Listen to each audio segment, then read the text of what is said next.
Does raising prices equal losing customers? Not always. In fact, if you skip this step, you might be guaranteeing lost sales and shrinking profit you might get. If your offer is inelastic, aka your customers aren't going to flinch, you get one.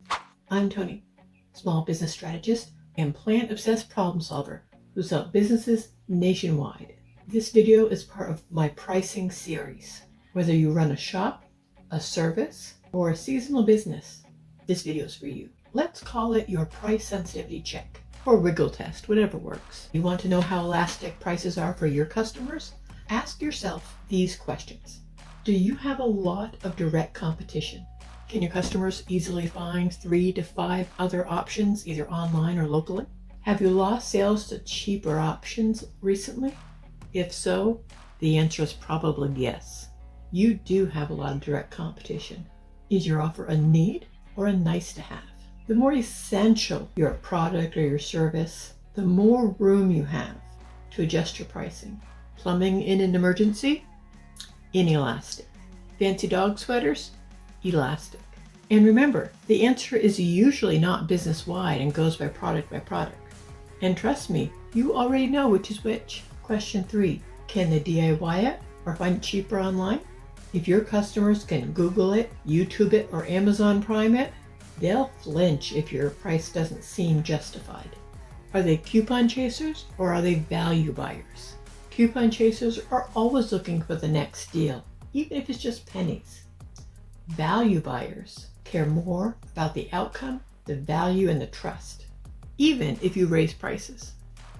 To figure out what you have, look at how they shop. Do they ask, what is the cheapest option? Or do they ask, what is the best fit for me? What happened the last time you raised prices? If you've raised prices before, how did your customers react? Did they grumble and walk? Or did they shrug and keep on buying like nothing had changed? That right there tells you if your pricing has stretch, or if it's already near the breaking point. When was the last time you raised any prices? Be honest, if it's over a year, you're due. Costs have gone up, rent has gone up, and customers aren't living in early 2020 anymore.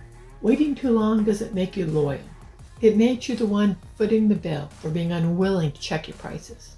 I've seen businesses all across the country making pricing mistakes like this.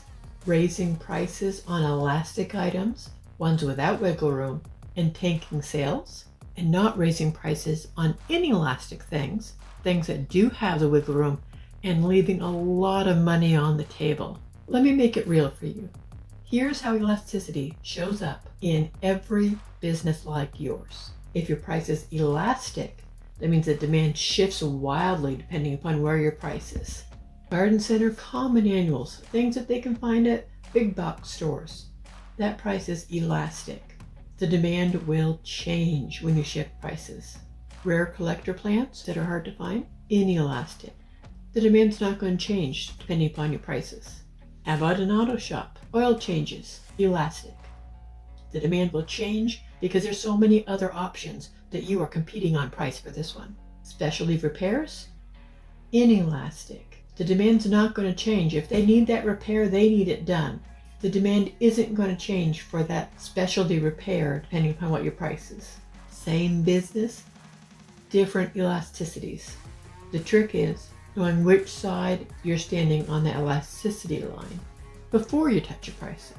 So you've figured out what's elastic, what's inelastic, which one has wiggle room. Let's look at how to implement that. If your offer is inelastic, aka your customers aren't going to flinch, you can 1, raise prices gradually. 2, bundle it, which means add-on services or upgrades work really well here. People are already committed. You can help them more. And 3rd, lean into value. Reinforce trust, convenience, and results. This keeps your pricing power solid. Now, if your buyers are price sensitive and they will flinch, focus on value perception. First, make your offer look like a no-brainer. Better photos, faster service, clearer benefits. 2, offer limited time deals or tiered packages.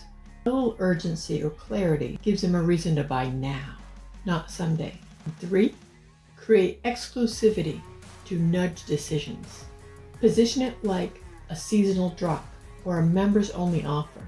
And if you want to run this with real numbers specific to your industry and your business, grab the pricing reset kit.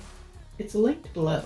It walks you through how to test your elasticity, how elasticity works with your industry, compare your prices, and start making confident adjustments without guessing. Every time you make a price change, you are either bleeding off profit or scaring off customers. You just don't know which yet.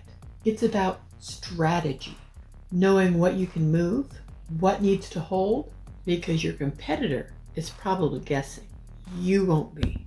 Wondering how to work that tiered pricing? Watch this one next to lock it down.